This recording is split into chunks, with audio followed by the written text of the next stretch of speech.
കുടുംബജീവിതത്തിൻ്റെ ഏറ്റവും അടിസ്ഥാനപരമായ വിജയം എന്ന് പറയുന്നത് ലൈംഗിക വിജയമാണ്. ബാക്കിയുള്ളതൊക്കെ അണ്ണാച്ചിയും പെണ്ണുങ്ങളും കൂടി റോഡ് സൈഡിൽ കൂടെ കേബിളിന് കുഴി ഉണ്ടാക്കുമ്പോൾ വൈകുന്നേരത്ത് ഓരോ തല്ലൂടിന് കണ്ടാൽ നമുക്ക് തോന്നും ഇവർ നാളെ എന്തായാലും സേലത്തേക്ക് വണ്ടി കയറാൻ സാധ്യത ഉണ്ട്, ഇനി ഇവിടെ നിൽക്കൂല. രാത്രി ഏതെങ്കിലും പീഡിയക്കൊലയുമ്പോൾ ഓല ഒന്ന് കടന്നിറങ്ങിങ്ങാണ്ട് രാവിലെ നീച്ചു വരുമ്പോൾ പിന്നെയും പുതിയ അപ്പളിയും പുതിയ എണ്ണമായിട്ടുണ്ടാവും. കുടുംബജീവിതത്തിൻ്റെ വിജയം ലൈംഗികതയുടെ വിജയമാണ്. എന്നാൽ മനുഷ്യനല്ലാത്ത എല്ലാ ജീവികൾക്കും ലൈംഗിക ബന്ധം എങ്ങനെയാണെന്ന് ജന്മന അറിയും. പക്ഷേ മനുഷ്യന് മാത്രം അത് പഠിക്കേണ്ടതുണ്ട്. ആരെ പഠിപ്പിച്ചത്? ആരെ പഠിച്ചത്? നമുക്കാരാ പഠിപ്പിച്ചത്? ആരെ പഠിപ്പിച്ചത്? ആരെ പഠിച്ചത്? അതൊരു വിഷയം തന്നെയല്ലേ? ഇതൊരു വിഷയം തന്നെയാണ്. ബാക്കി എന്നും ബിരിയാണി ഉണ്ടായി, ലൈംഗിക ബന്ധം സുഖകരമല്ലെങ്കിൽ ഒരു കാര്യം ആ ബിരിയാണി കൊണ്ടില്ല. എന്നും മന്തിയാണ്, ചിക്കൻ മന്തി. ലൈംഗിക ജീവിതം വിജയമല്ലെങ്കിൽ അതുകൊണ്ടൊരു പ്രയോജനമില്ല. കുടുംബജീവിതത്തിന്റെ വിജയം എന്ന് പറയുന്നത് ലൈംഗിക ബന്ധത്തിന്റെ വിജയമാണ്. ആരും പഠിച്ചില്ല, ആരും പഠിപ്പിച്ചില്ല. എവിടെയെങ്കിലും ക്ലാസ് ഉണ്ട് എന്ന് പറഞ്ഞാൽ ആ ഒക്കെ എല്ലാവർക്കും അറിയണല്ലേ എന്ന് തീരുമാനിച്ചിട്ട് കുട്ടികളെ പറഞ്ഞയച്ചില്ല. ഇതിപ്പോ എന്തായാലും വാപ്പാരുമാരും കേൾക്കുമല്ലോ. നിർബന്ധമായും നമ്മളെന്തായാലും ഇങ്ങനെ ആയിപ്പോയി, കുട്ടികളെങ്കിലും പഠിക്കട്ടെ എന്ന് തീരുമാനിക്കണം.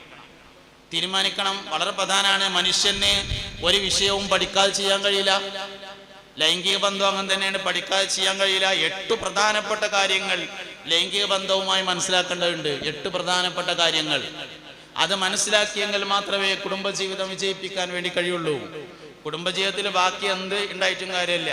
ഫോർച്യൂണർ മുറ്റത്ത് നിൽക്കുന്നുണ്ട്, അങ്ങാടി പോയി വരാന് ഇന്നോവ വേറുണ്ട്, അതുകൊണ്ടൊന്നും കുടുംബജീവിതം നിലനിൽക്കൂല.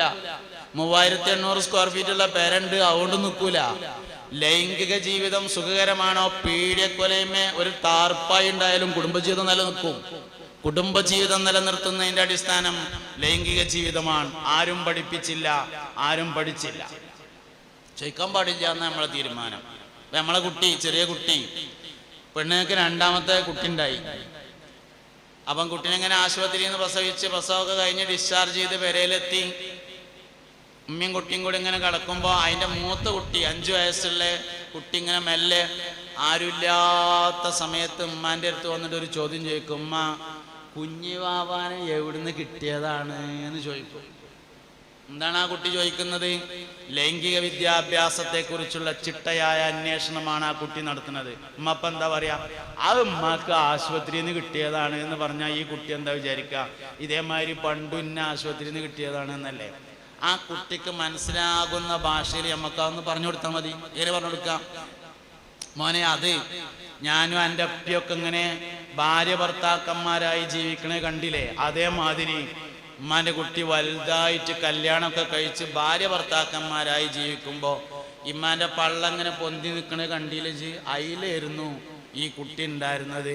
അത് ഉമ്മ പാത്തുന്ന സ്ഥലത്ത് കൂടെ പ്രസവിച്ചതാന്ന് പറഞ്ഞു കൊടുത്തിട്ട് ആകാശം പൊഴിഞ്ഞിടുകയാണെങ്കിൽ അതിങ്ങോട്ട് ചാടട്ടെ, നമുക്ക് വല്ല തൂണെന്തേലും കൊടുത്തിങ്ങോട്ട് നിർത്താം. നോണ പറഞ്ഞുങ്ങാണ്ട് കുട്ടികളെ പഠിപ്പിക്കേണ്ട കാര്യം എന്താ? ഈ കുട്ടി ഉമ്മാനോടല്ലാതെ വേറെ ആരോടാ ചോദിക്കുക? ഇമ്മത് പറഞ്ഞു കൊടുത്തില്ല. ഒറിജിനൽ സ്രോതസ്സിൽ നിന്ന് ലഭിക്കാൻ വഴിയില്ലാത്തതിനാൽ ഒറിജിനൽ അല്ലാത്ത സ്രോതസ്സിൽ നിന്ന് അവൻ അന്വേഷിച്ചു. ആ അന്വേഷണത്തിൽ വഴിതെറ്റി. ലൈംഗികത വഴിതെറ്റിയതല്ലാതെ എന്താ ഇന്നത്തെ നമ്മളെ പ്രശ്നം? ഇന്നത്തെ മൊത്തം പ്രശ്നം ലൈംഗികത വഴിതെറ്റിയതല്ലേ? ഒറിജിനൽ സ്രോതസ്സിൽ ഈ കുട്ടി അന്വേഷിച്ചിട്ടില്ലേ? പറഞ്ഞു കൊടുക്കാത്തതല്ലേ പ്രശ്നം എന്ന് പറയുന്നത്. അതുകൊണ്ട് ആ കുട്ടിക്ക് തിരിയുന്ന ഭാഷയിൽ അന്നത് പറഞ്ഞു കൊടുത്തിരുന്നുവെങ്കിൽ അതിന്റെ അനുബന്ധ കാര്യങ്ങൾ പിന്നെ കുട്ടി ചിട്ടമായ രൂപത്തിൽ പഠിച്ചുണ്ടാക്കുമായിരുന്നു. അതുകൊണ്ട് കുട്ടികളെ കുടുംബജീവിതം പഠിപ്പിക്കണം. വലിയവരും പഠിക്കേണ്ടത് തന്നെയാണ്, കുട്ടികളും പഠിക്കേണ്ടത് തന്നെയാണ്. ഇതിപ്പോൾ നമ്മൾ പ്രീ മാരിറ്റിലാണ് നടത്തുന്നത്, വേണ്ടത് തന്നെയാണ്. പ്രീ മാരിറ്റൽ നടത്തണം, സർട്ടിഫിക്കറ്റ് കൊടുക്കണം, കോഴ്സ് നടത്തണം, എല്ലാവരും മക്കളെ പഠിപ്പിക്കണം, അതിൽ പറഞ്ഞേക്കണം. എനിക്കൊരു അഭിപ്രായമുണ്ട്, പ്രീ മാരിറ്റൽ വളരെ ഭംഗിയായിട്ട് ഒരു ഘട്ടം പൂർത്തിയാക്കട്ടെ, പോസ്റ്റ് മാരിറ്റലും നടത്തണം. കാരണം ഈ പറയുന്ന പല കാര്യങ്ങളും അനുഭവിച്ചാലേ മനസ്സിലാവുള്ളൂ എന്നുള്ളതാണ്. നമ്മൾ ഈ പറയുന്ന പല വിഷയങ്ങളും കല്യാണത്തിന് മുമ്പ് മനസ്സിലാവില്ല. അങ്ങനത്തെ കുറേ കാര്യങ്ങളുണ്ട്. കല്യാണം കഴിഞ്ഞതിന് ശേഷം അനുഭവിക്കുമ്പോൾ മനസ്സിലാവും എന്താണ് ഇപ്പോൾ ഈ പറഞ്ഞത്. അപ്പം തിരുത്താൻ പറ്റും. ഞാനൊരു കാര്യങ്ങളോട് പറയാം. ഇസ്ലാമിലെ വിവാഹം എന്ന് പറഞ്ഞത് ഇബാദത്താണല്ലോ. എല്ലാവർക്കും അറിയാലോ ഇബാദത്തിന് കൂലിട്ടണം. പിന്നെ ഇബാദത്തിന് അള്ളാഹുവിൻ്റെ അടുത്ത് കൂലിട്ടുന്ന്. മനസ്സിലുണ്ടോന്ന് അറിയില്ല. അതായത് ഇസ്ലാമിലെ നിക്കാഹ് ഇബാദത്താണ്. ഇസ്ലാമിക ശരീഅത്തിന്റെ 4 ഹുക്കുമുകൾ നിക്കാഹുമായി ബന്ധപ്പെട്ട് വരും. 1 സുന്നത്ത്, 1 വാജിബ്, 2 സുന്നത്ത്, 3 ഹലാല്, 4 ജായിസ്, 5 ഹറാം. 5 ഹുക്കുമുകളും വരും. ശരീഅത്തിലെ 5 ഹുക്കുമ് നിക്കാഹുമായി ബന്ധപ്പെട്ട് വരുന്നുണ്ട്. 1 വാജിബ്, നിക്കാഹ് വാജിബാവുന്ന ഘട്ടമുണ്ട്. രണ്ടാമത്തെ നിക്കാഹ് സുന്നത്ത്. അതാണ് നിരുപാധികം എല്ലാവർക്കും ഉണ്ടാകുക, സുന്നത്തായതാണ്. നിക്കാഹ് സുന്നത്താണ്. സുന്നത്തുൽ മുഅക്കദ, ശക്തമായ സുന്നത്താണ്. മനസ്സിലാക്കേണ്ട ഒരു കാര്യം എന്താ വെച്ചാൽ, 1 സുന്നത്ത് കേട്ടോ, രണ്ടാമത്തത് ഹലാല്, 3 ആൾക്കാർ അങ്ങനെ വിചാരിച്ചിട്ടുണ്ട്. 4 സുന്നത്താണെന്ന് വിചാരിച്ച ആൾക്കാരുണ്ടാവും. അത് തെറ്റാണ്. സുന്നത്ത് എത്രയേ ഉള്ളൂ? സുന്നത്ത് 1 സുന്നത്ത്, 2 ഹലാല്, 3 ഹലാല്, 4 ഹലാല്, 5 ഹറാമ്. അങ്ങനെയാണ്. വാജിബാവുന്ന ഘട്ടമുണ്ട്. അതെവിടെയെന്ന് ഇപ്പൊ ഇവിടെ പറയണില്ല. വാജിബാവുന്ന സന്ദർഭമുണ്ട്. നിരുപാധികം മൊത്തത്തിൽ പറയുകയാണെങ്കിൽ നിക്കാഹിന്റെ ഹുക്കുമ് സുന്നത്താണ്.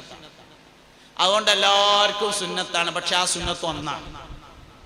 രണ്ടാമത്തത് ഹലാലാവും ആവശ്യമുണ്ടെങ്കിൽ, 3-മത്തത് ഹലാലാവും ആവശ്യമുണ്ടെങ്കിൽ, 4-മത്തത് ഹലാലാവും ആവശ്യമുണ്ടെങ്കിൽ, 5-മത്തത് ഹറാമുമായി മാറുന്നതാണ്. അപ്പൊ 5 ഹുക്കുമുകളും ബാധകമാകുന്ന, ശരീഅത്തിന്റെ 5 ഹുക്കുമുകളും ബാധകമാകുന്ന ഒരു ഇബാദത്താണ് ഇസ്ലാമിലെ നിക്കാഹ് എന്ന് പറഞ്ഞത്. അങ്ങനെയാണെങ്കിൽ നിക്കാഹ് ഒരു ഇബാദത്താണെങ്കിൽ നിക്കാഹിന് കൂലി കിട്ടാൻ നിയ്യത്ത് വേണ്ടി വരുമല്ലോ. ഇന്നമൽ അഅ്മാലു ബിന്നിയ്യാത്ത് എല്ലാവർക്കും അറിയുന്ന ഹദീസാണല്ലോ.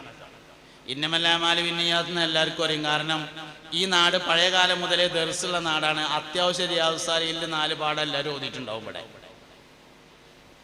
ഉണ്ടാവും, ഈ നാട്ടിലുണ്ടാവും. എൻ്റെ മൂത്താപ്പ ഇവിടെ ഈ പള്ളിക്ക് ദർശെടുത്തിട്ടുണ്ട്. മൊയ്തീൻ കുട്ടി ബാക്കവി കുളത്തൂര് എൻ്റെ മൂത്താപ്പയാണ് ഈ പള്ളിയിൽ ദർശെടുത്തിട്ടുണ്ട്. അപ്പൊ ഈ നാട് പഴയ കാലം മുതൽ ദർശുണ്ടായിരുന്ന നാടാണ്. അത്യാവശ്യം 10 മുഴുവൻ 10 പേജും റിയാദുസ് സാലിഹീനിൽ 4 ബാബും അതുക്കിയെന്ന് 8 ബൈത്തും ഓതിയരന്നേക്കാരെ ഇരിക്കണ മിക്കവാറും ആൾക്കാരെന്ന് എനിക്കറിയാം. റിയാദുസ് സാലിഹിലെ 1-മത്തെ ഹദീസാണ് ഇന്നമൽ അഅ്മാലു ബിന്നിയ്യാത്ത്. ഒരു അമൽ സ്വഹിയാവണമെങ്കിൽ, അതിന് കൂലി ലഭിക്കണമെങ്കിൽ നിയ്യത്തുണ്ടായിരിക്കണം. അവിടെ സിഹത്ത് എന്നുള്ളതിനൊരു വിശദീകരണം ഉണ്ട്. പൊതുവേ പറയുമ്പോൾ എല്ലാ അമലിനും നിയ്യത്ത് വേണമെന്നേ ഉള്ളൂ. പക്ഷെ നിയ്യത്തില്ലാതെ സ്വഹിയാവുന്ന കുറെ കാര്യങ്ങളുണ്ട്. കച്ചവടം നിയ്യത്ത് വേണമെന്നൊന്നുമില്ല. നിക്കാഹ് സ്വഹിയാവാൻ നിയ്യത്ത് വേണ്ട, ത്വലാഖ് സ്വഹിയാവാൻ നിയ്യത്ത് വേണ്ട, കൂലി കിട്ടാൻ നിയ്യത്ത് വേണം.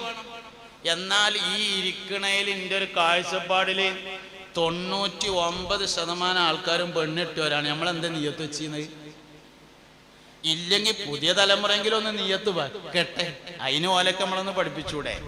അപ്പൊ സ്വാഭാവികമായിട്ട് ഒരു ചോദ്യം ഉണ്ടാവും, ഇനിയിപ്പോ എന്താ കാട്ട പഠിച്ചോനേന്ന്. അതിനിപ്പോ നമ്മൾ ബിസ്മി മറന്ന മാതിരത്തെ ഒരു പണിയുള്ളൂ. ബിസ്മി മറന്നാ എന്താ ഇട്ടുക? ഒരു കയ്യിൽ ചോറും കൂടി ഇട്ടുങ്ങാണ്ട് ബിസ്മില്ലാഹി അവ്വലഹു ആഖിറഹു എന്ന് എല്ലിങ്ങാണ്ട് തിന്നാന്നുള്ളതാണ് അതിന്റെ പരിഹാര മാർഗം. അപ്പൊ ഇനിയിപ്പോ എന്താ കാട്ടാന്ന് ചോദിച്ചാൽ, ഇനിയിപ്പണ് നിയ്യത്ത് വെക്ക തന്നെ പഠിച്ചോനെ. ഞാനിപ്പോൾ അന്ന് പെണ്ണിട്ടപ്പോൾ ഈ സാലിം വയസ്സിലെ വയതോട്ട് കേട്ടതുമില്ല. അത് പഠിച്ചോനെ നിന്റെ റിളാഇന് വേണ്ടി ഇബാദത്ത് എന്ന നിലയിൽ മുസ്തഫായ നബി സല്ലല്ലാഹു അലൈഹി വസല്ലമയുടെ ഉമ്മത്തിന്റെ വർധനവിന് വേണ്ടി തന്നെയാണ് എന്ന് ഇപ്പണ് കരുതുക എന്നുള്ളത് ഇനിയിപ്പോൾ അതിന് പരിഹാര മാർഗമുള്ളൂ. പക്ഷെ നമുക്ക് പുതിയ തലമുറയെ പഠിപ്പിക്കാലോ. ലക്ഷ്യം തെറ്റിയാൽ മാർഗം തെറ്റും. കുടുംബജീവിതം ഇങ്ങനെ കൊളായതിന്റെ പിന്നിൽ അതിന്റെ ലക്ഷ്യം തെറ്റിയത് പ്രധാനമാണ്. നിയ്യത്ത് തെറ്റിയത് വളരെ പ്രധാനപ്പെട്ട ഒരു കാര്യമാണ്. അതുകൊണ്ട് അതിന് നിയ്യത്ത് വളരെ പ്രധാനപ്പെട്ട കാര്യമാണ്. അതുകൊണ്ട് അവർക്ക് നിയ്യത്ത് പഠിപ്പിക്കണം.